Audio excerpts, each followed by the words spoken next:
First Instagram অ্যাপসের মধ্যে চলে যাবেন। যাওয়ার পর এখানে এই যে অ্যাকাউন্টের উপর ক্লিক করবেন একদম নিচে। তারপর এখান থেকে যে একদম ওপরে ডান দিকে 3 লাইনস আছে এখানে ক্লিক করবেন। তারপর এখান থেকে অ্যাকাউন্ট সেন্টারে যাবেন। তারপর এই যে লেখা আছে পার্সোনাল ডিটেলস এখানে চলে যাবেন। এখানে যাওয়ার পর এখান থেকে অ্যাকাউন্ট ওনারশিপ অ্যান্ড কন্ট্রোল এই যে একদম শেষে এখানে চলে যাবেন।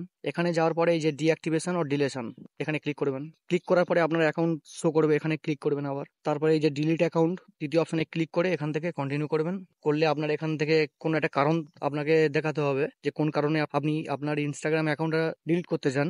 তো আমি এখান থেকে প্রাইভেসি কনসার্ন এটা দিয়ে দিলাম।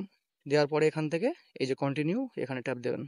এখান থেকে আবার কন্টিনিউ করবেন, করে একদম স্ক্রল ডাউন করবেন, করার পরে আবার কন্টিনিউ করবেন। তারপর এখান থেকে আপনার পাসওয়ার্ডটা চাইবে, আপনার কি পাসওয়ার্ড দেওয়া ছিল। আপনার অ্যাকাউন্ট ডিলিট করার জন্য আপনার পাসওয়ার্ড অবশ্যই লাগবে, মাস্ট লাগবে। তো এখান থেকে আমি পাসওয়ার্ডটা দিয়ে দিলাম। দেওয়ার পরে এখান থেকে কন্টিনিউ দেবেন। দেওয়ার পরে এখান থেকে আবার শো করবে ডিলিট অ্যাকাউন্ট কনফার্ম হওয়ার জন্য। তো এখান থেকে ডিলিট অ্যাকাউন্ট আবার ট্যাপ দেবেন। দেওয়ার পরে আপনার অ্যাকাউন্ট ডিলিট হয়ে যাবে।